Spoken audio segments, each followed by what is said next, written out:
All right. Good evening, ladies and gentlemen. Welcome to the January 8th, 2024 meeting of the Bellingham Select Board. As is our practice, we invite you to stand for the Pledge of Allegiance. I pledge allegiance to the flag of the United States of America and to the republic for which it stands, one nation, under God, indivisible, with liberty and justice for all.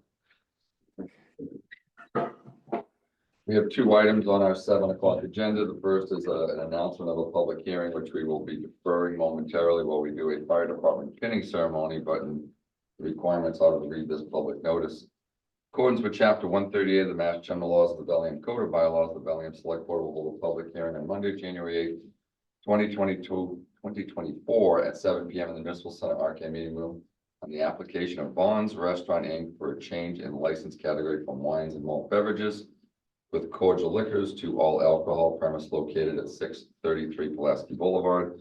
I'll entertain a motion to defer that meeting. First and second, and all those in favor? Aye. And with that, we move on to one of the nicer things we get to do. Chief, the floor is yours. Thank you, sir. Good evening, everyone. Good evening to the board. Thank you. Good evening to members in attendance. Good evening to folks at home. First of all, I'd like to say thank you to the board for allowing us this time. And thank you for everyone for attending tonight. Tonight, we'll be doing another tradition within the Bellingham Fire Department is we're going to recognize one of our members who's being promoted tonight, Joey Robidoux. Joey, come on up. Joey is being promoted to the rank of lieutenant. Joey joined the organization in March of 2020 as a firefighter paramedic. Has worked his way up through. Tonight, Joey's going to be pinned by his dad, retired Captain Joe Robidoux. Joe, come on up.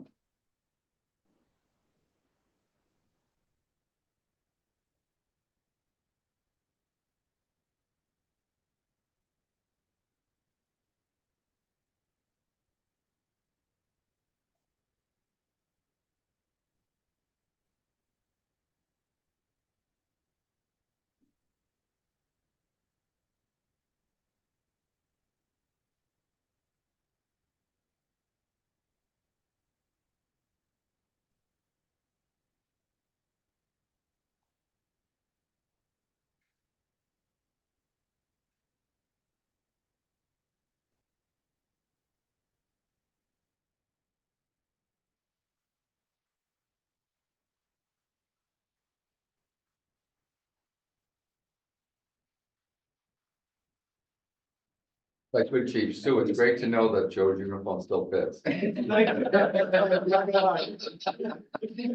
doing a lot of walking like. Again, I'd like to thank the board for this opportunity and time tonight. Thank you. Very good. Gives us great. Appreciate the turnout. Appreciate the turnout. Very well done. Thank you, gentlemen, for all you did. Thank you, everybody. Thank you.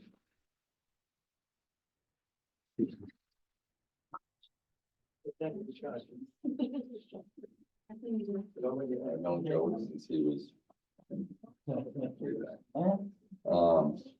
We are back to the public hearing portion of our meeting. And if we can have the applicant, would you like to join us? Very nice. Yeah, very.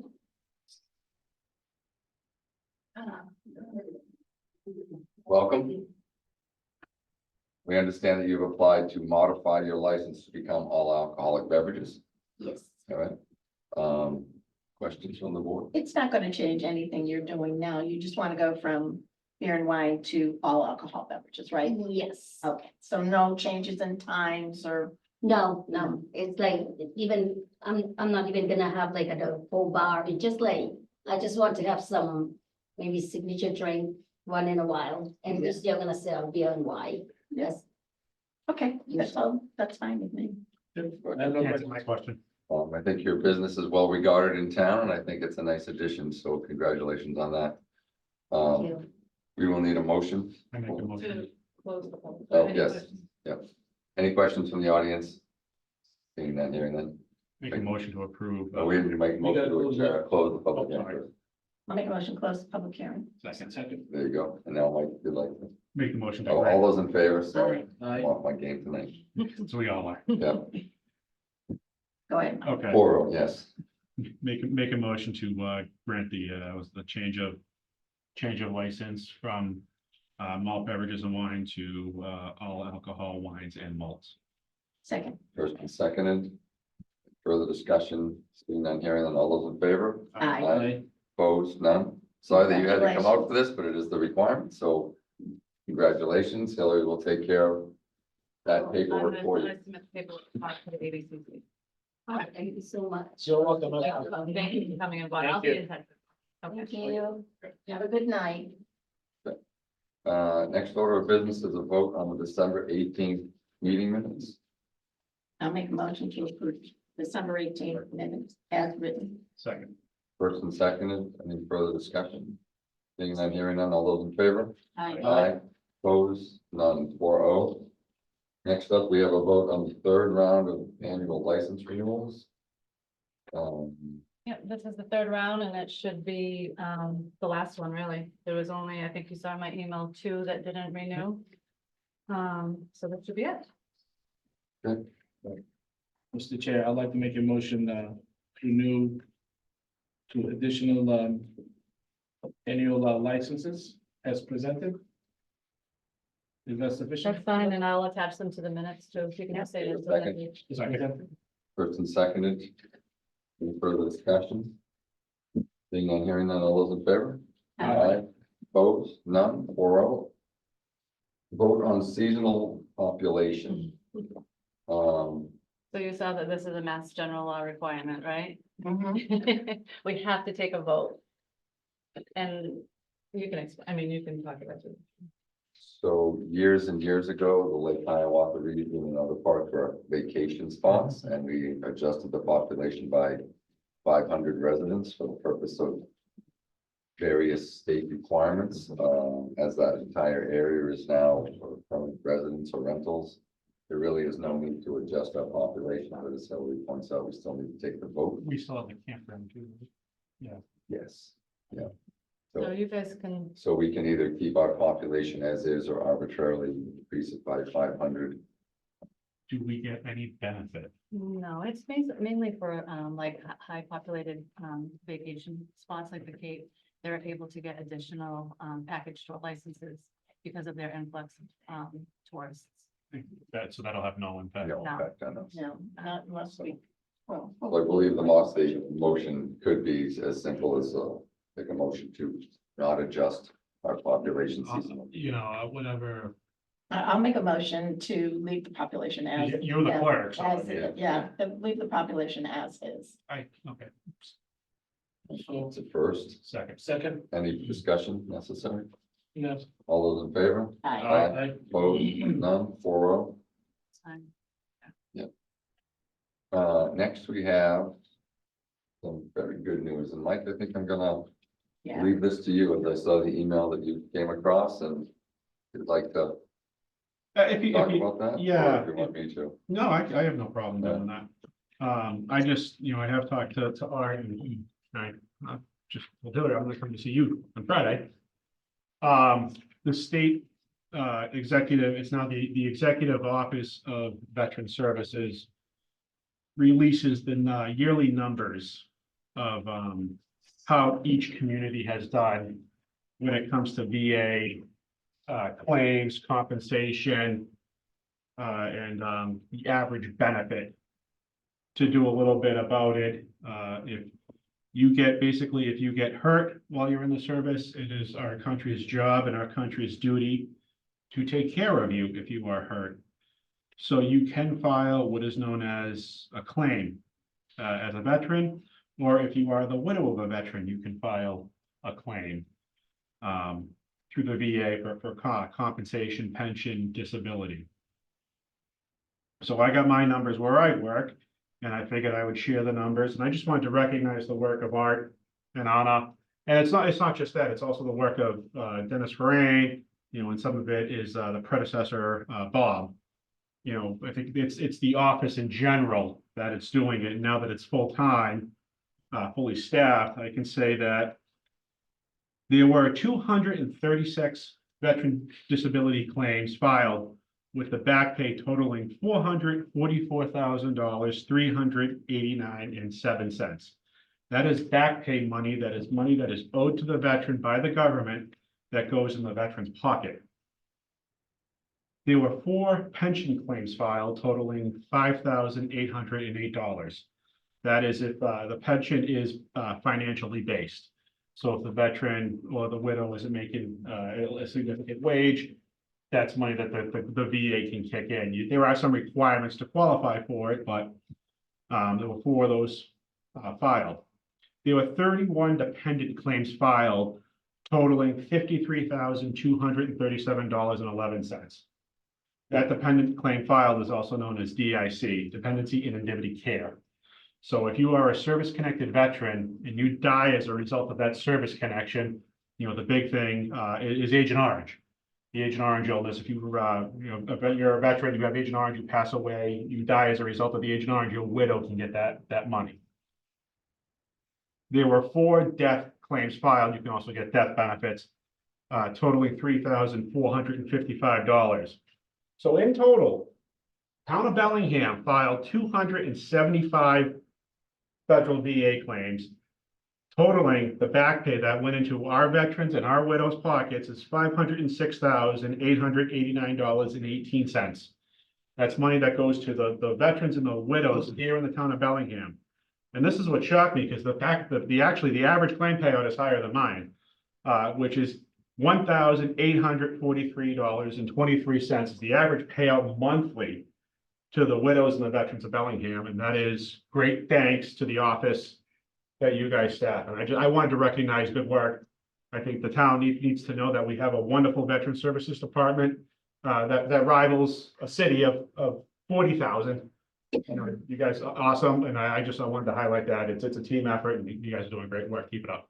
Thank you Thank you very very much. much. Thank you. It's an honor. I think this is something we need to find its way into the Bellingham Bulletin or It should. somewhere, just as a highlight, and how to find your office and see if there's anyone else out there that's in need of services. Absolutely. I can also say that Wednesday night is what I do at my job, and I talked to Dennis, and Bellingham's going to start doing it now.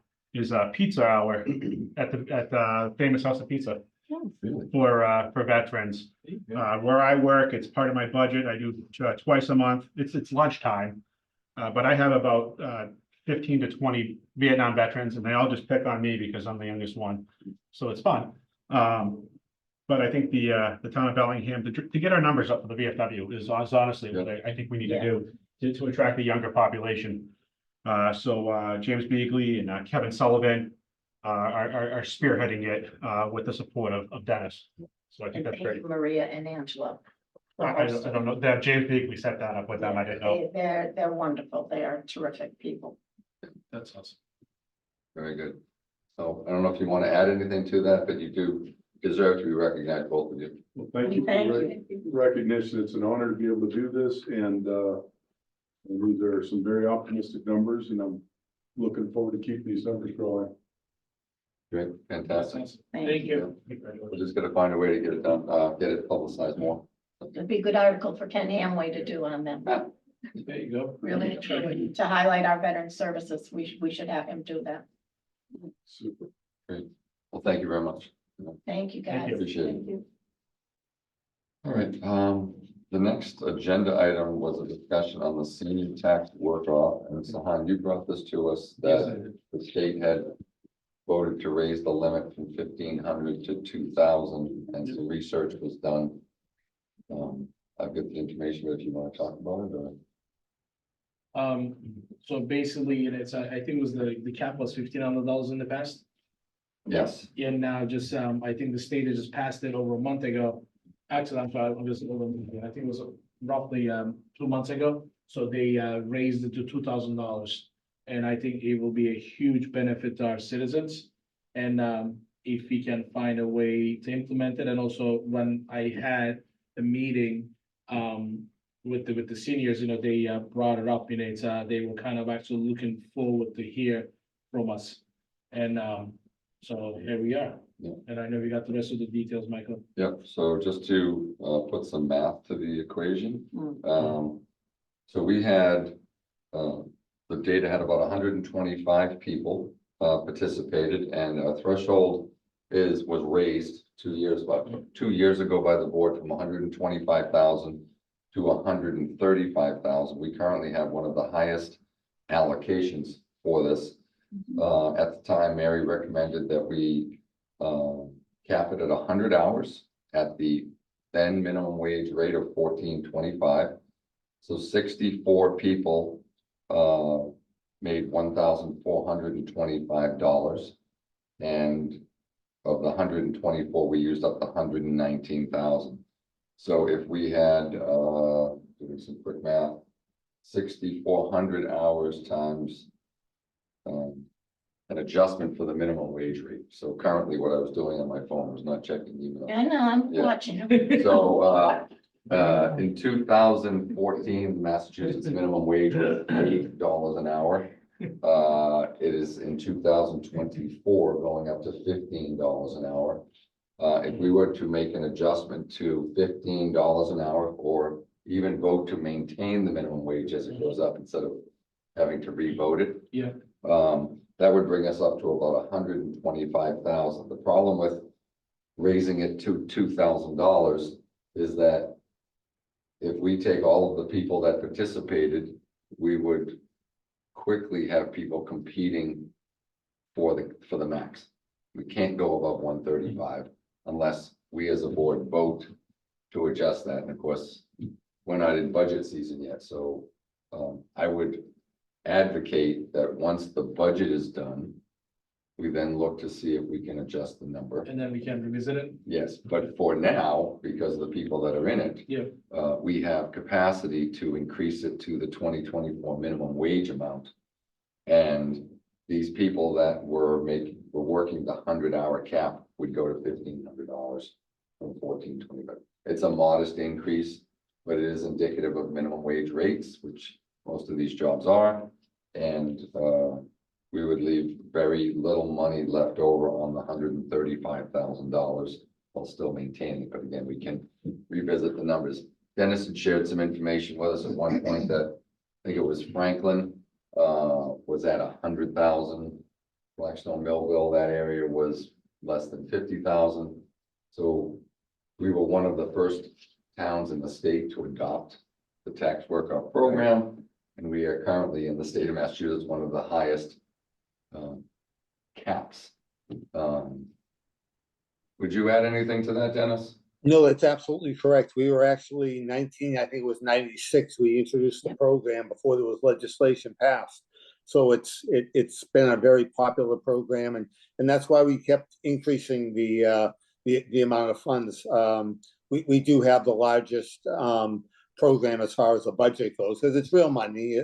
It's not like it's but the $130,000 or this year, the $119,000 that we pay out is real money, real that could be used elsewhere in the budget. But I think we get a tremendous benefit from it. I know the board does as well. So, if we get that up to 130 and see if we can do more once we get into budget season, that would be great. I agree. Yeah, that's awesome, absolutely. Yeah, Because- and I think it's a way to report back to the COA Yeah. that it's on our radar.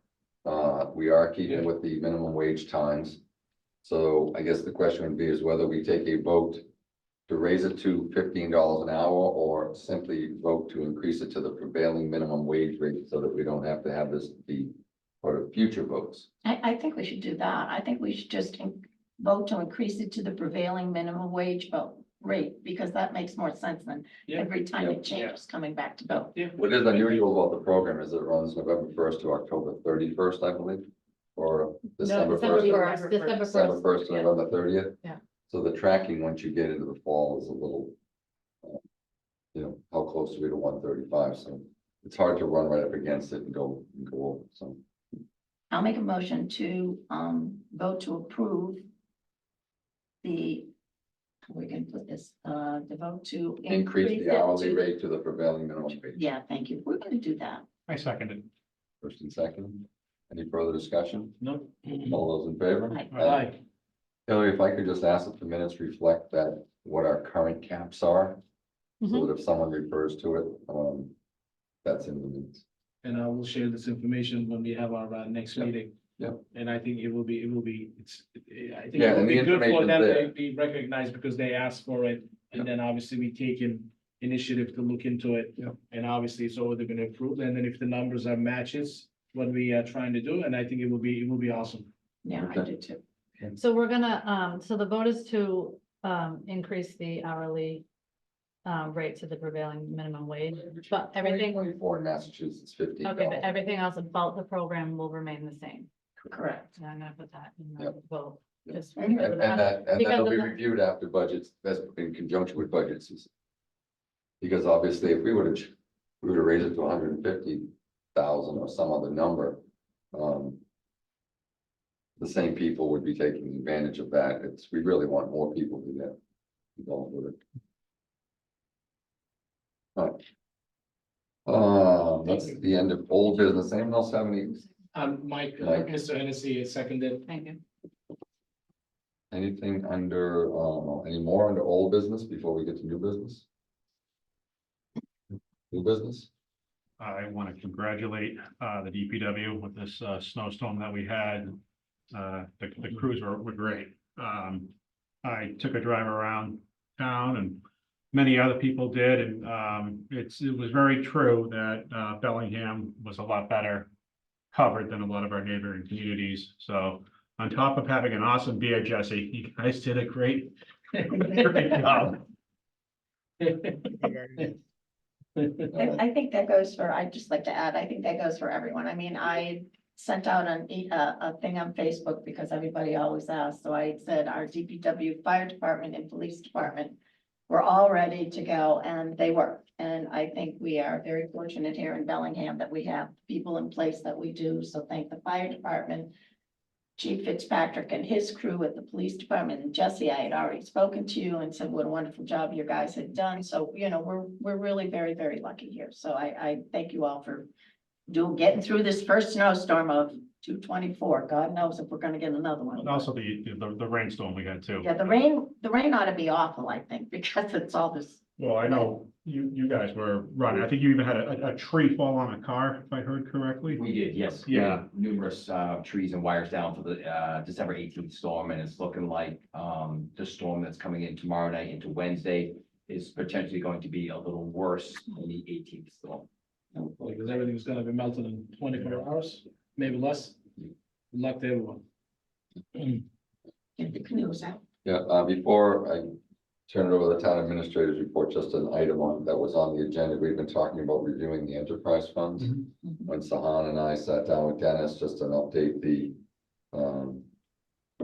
enterprise funds are currently sitting at positive balances and are due to be reviewed.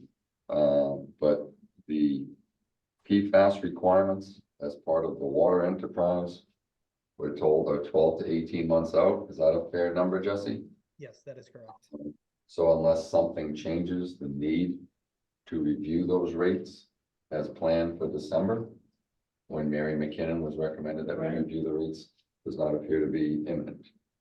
So it's not that we're pushing it aside, and I'm sure many people will be disappointed that there won't be any increases. Yeah. But The other piece, Mr. Chairman, is the fact that the review's not done. So Yeah. once the review's done, we'll make sure we get that report out to everyone. But the consultants still have some work to do on that. So, but we'll be sure to get that copy out to everyone once it is done, so you know where we stand. all right, Dennis, you've already provided your email to the board, but for discussion purposes, do you want to go through some of these projects? Yes, yeah, a few things. I asked Jesse to join us because I wanted to basically say the same thing that the board did. Great job. And really, it was the first significant snowfall in 2 years. And we do have a lot of new employees. And they did a dry run on Friday. They were out doing routes. They've done it before, going over the routes with the new personnel, and very proactive, trying to make sure we're always gonna miss a street or maybe not get there as quickly as somebody would like us to. So I'm not gonna say it was perfect, but it was as good as it could possibly be, especially for the first time out. So I think they did a great job, in considering the number of new recruits we have in the DPW. It was very impressive, and it goes to show that there was a lot of proactive work done down there. One of the other things that we just got back to and really we hadn't been doing a lot of in a year or two, was getting back to our emergency management group. We did meet a couple of weeks ago. Chief Miller has taken that on along with the deputy chief, Deputy Chief Milo. So we're getting back to preparing for scenarios the way that we should. And snow emergencies are one of the big ones. Fortunately, this one wasn't as bad as it otherwise, some of the ones that we've seen. But, we're trying to, get back to making sure that we have readiness planning for all these events. We were really into it during COVID. And I think we all took a deep sigh of relief when COVID calmed down, but we're right back to it. Few things I just wanted to go over, just Josie Tell had gotten a hold of me, the coffee hour that I know the board's interested in attending. They're proposing the second Tuesday of the month at 9:30, and certainly up to 2 board members could attend, but should be no more than 2 members. But it would be the second Tuesday of the month at 9:30. And I did tell Josie, they have a coffee hour then every Tuesday actually at 9:30, but the board, what they suggested was the board could attend the one on the second Tuesday of the month, and you can decide amongst yourself who's going to attend when. So that's out there. A few things that we wanted to go over, starting with the budget, really. I know I gave you a quick report on it. Beth has copies as the budget was submitted for all of you. It doesn't reflect the updates that we're going to have. We'll have the updates done the first week of February and to the board. But this is really just to give you an idea of what departments are looking at, what the requests are. For the most part, they're modest. The biggest proposal is from the fire department. Chief Miller is proposing 6 additional personnel, and that's something we'll be able to discuss the first meeting in February. Chief Miller is actually going to be coming in before the board to go over his budget in detail. We have a budget workshop scheduled for the last Saturday in February, but given the discussion that we want to have with new personnel in the fire department, I think it makes sense to have the chief come in and do that budget separately, because it's going to take some discussion. As Chief Gentile has said over the years, there's just been tremendous growth, and we really haven't expanded the number of fire personnel. How we do it is another question.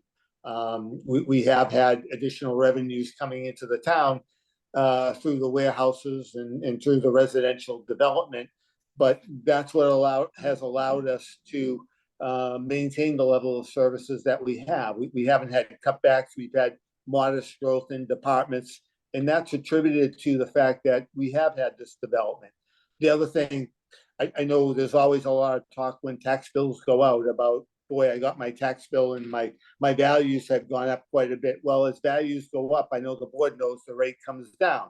So what really comes into play is what's the average residential tax burden? What's the average resident in Bellingham paying on their home? In the latest Department of Revenue statistics updated through fiscal year 24 last year show that Bellingham's average tax burden, we're 221st out of 351 cities and towns, number 1 being the highest, number 351 being the lowest, and we're also the lowest in the region.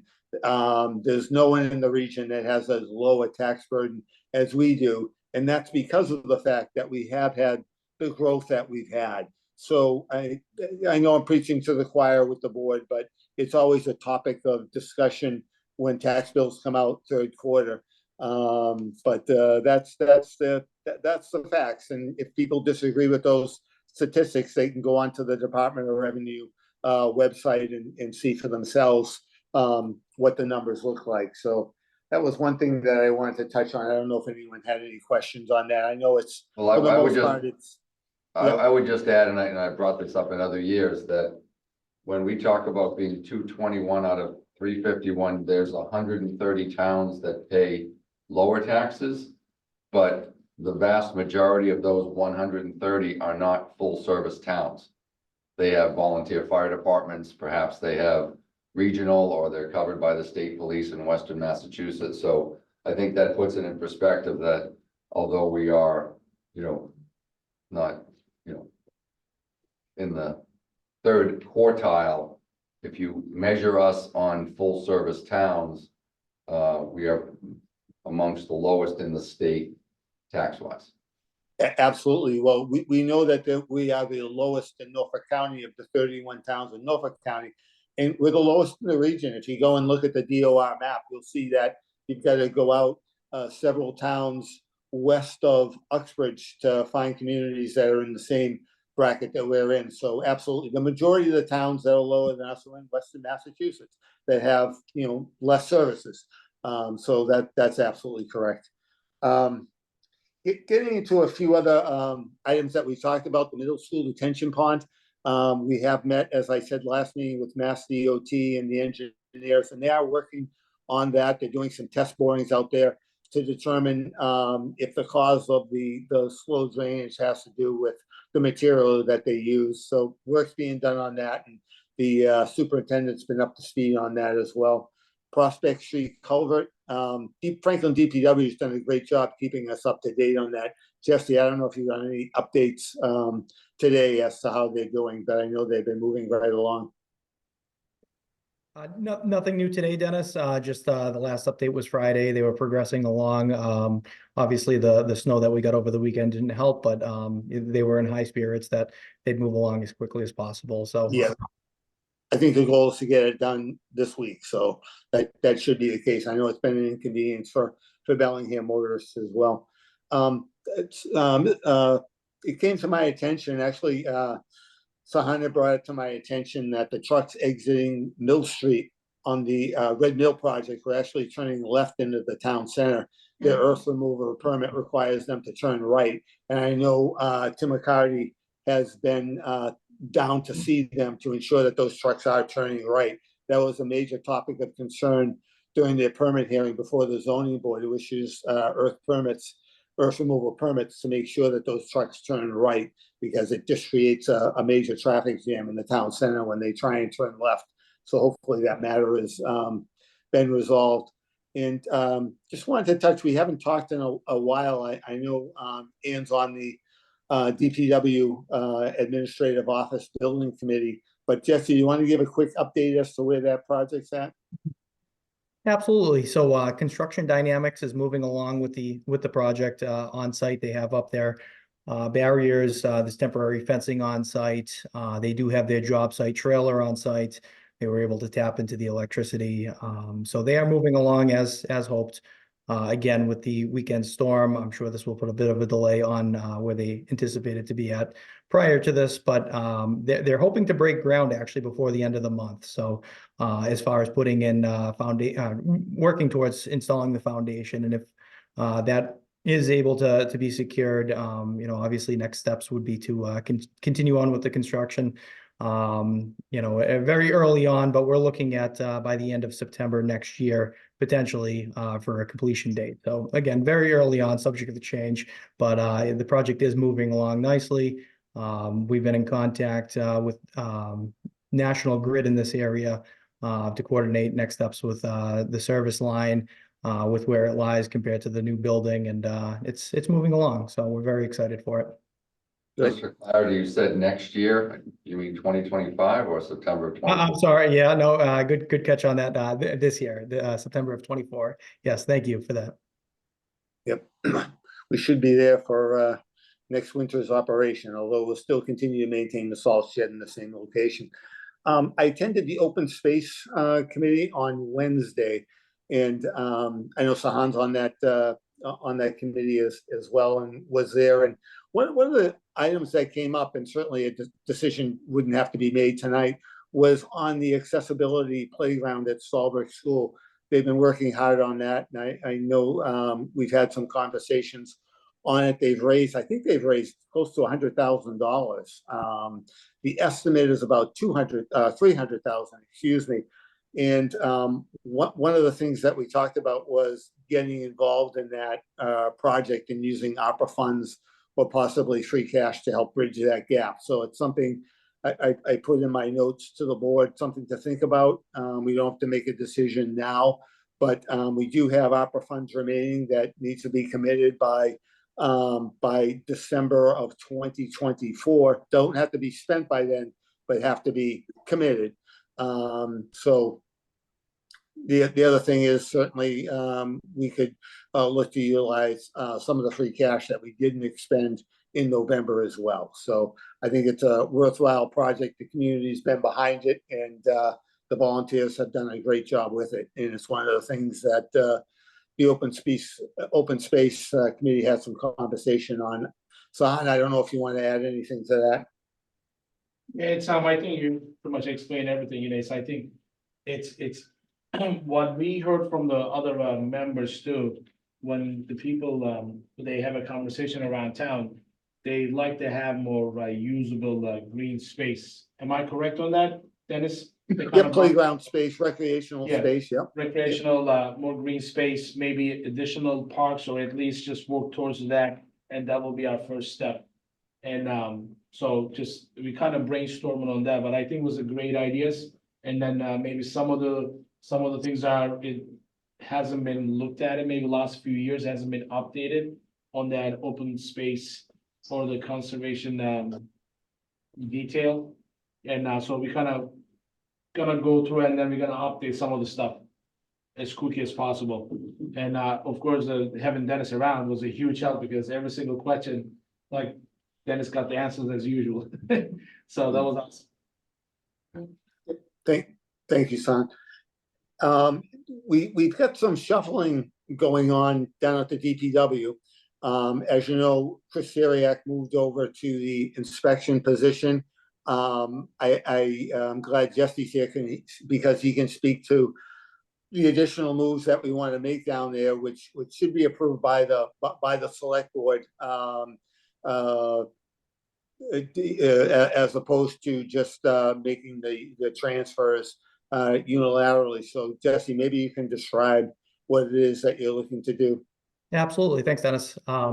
So with the transition, Chris Siriak moving from his position of general foreman to the project manager in the DPW, our current facility supervisor, Dominic Mancini, has shown a lot of interest in this position. He's a little bit more construction oriented. He has a lot of interest with improving infrastructure as far as water mains, paving, things of that nature.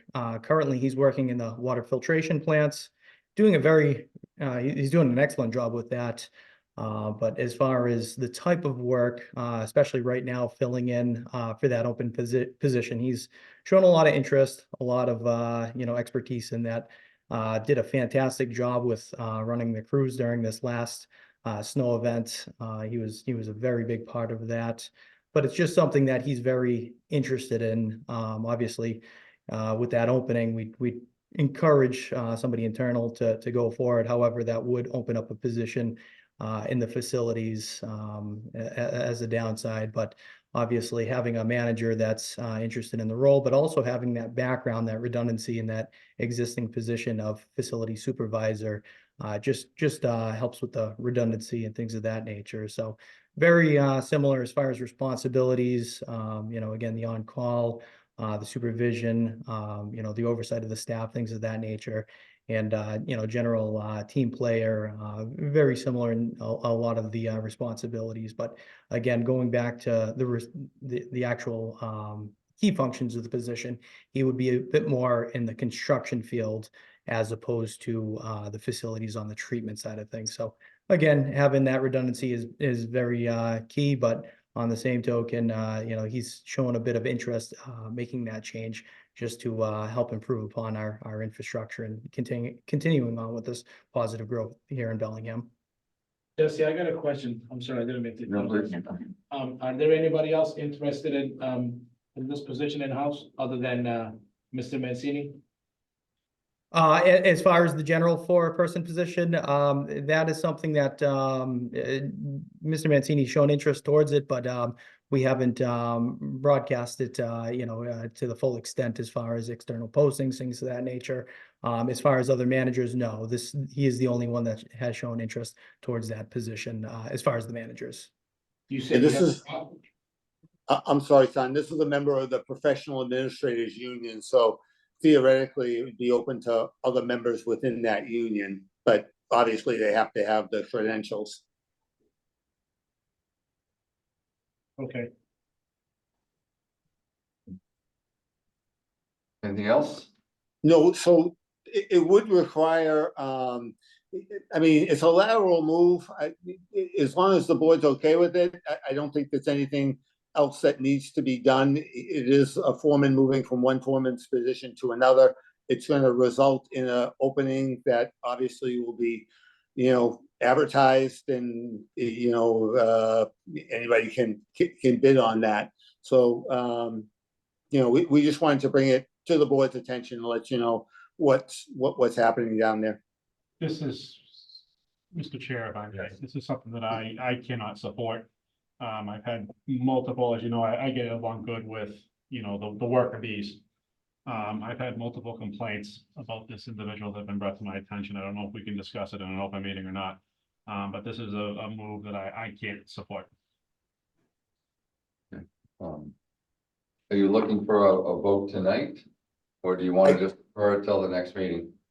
I don't know that technically it would require a vote of the board. Obviously in my position, I'm the interim administrator, so the actions like this need to be brought to your attention. If the board took exception to it, then obviously we'd have to, take another look at it. But there will be a position that is opened as a result of this move. I know Mike had mentioned some concerns there, or mentioning some concerns there.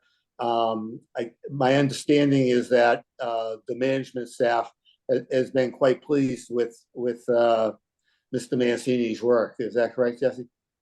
Yeah, I mean, everything that he's brought to the table as far as capabilities, he's done a fantastic job. He leads the crew quite well.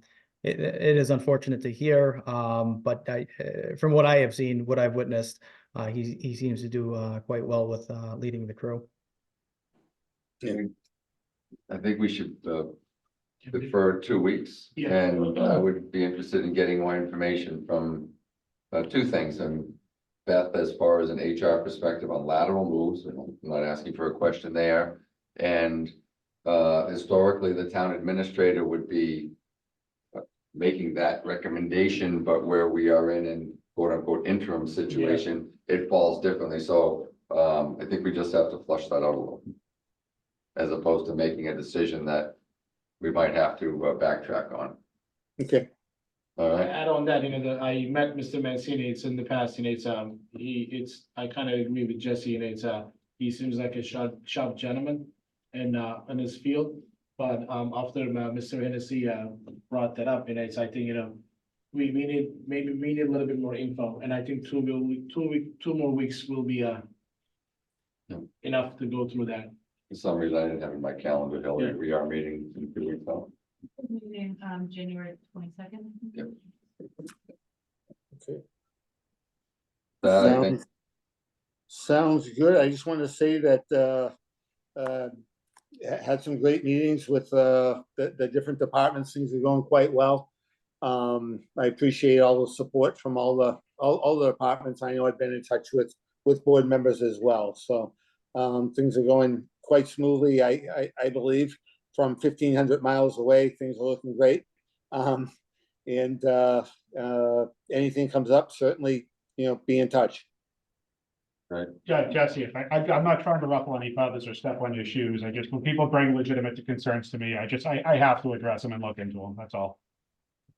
I hope you understand. This is nothing against you. It's just. Nope, absolutely.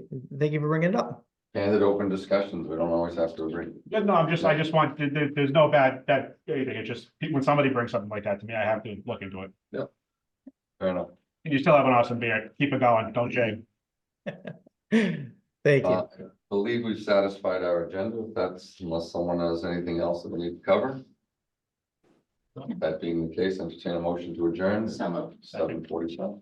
First and second, all those in favor? Aye. Aye. Opposed, none, 4-0. Bye, Dan. Bye.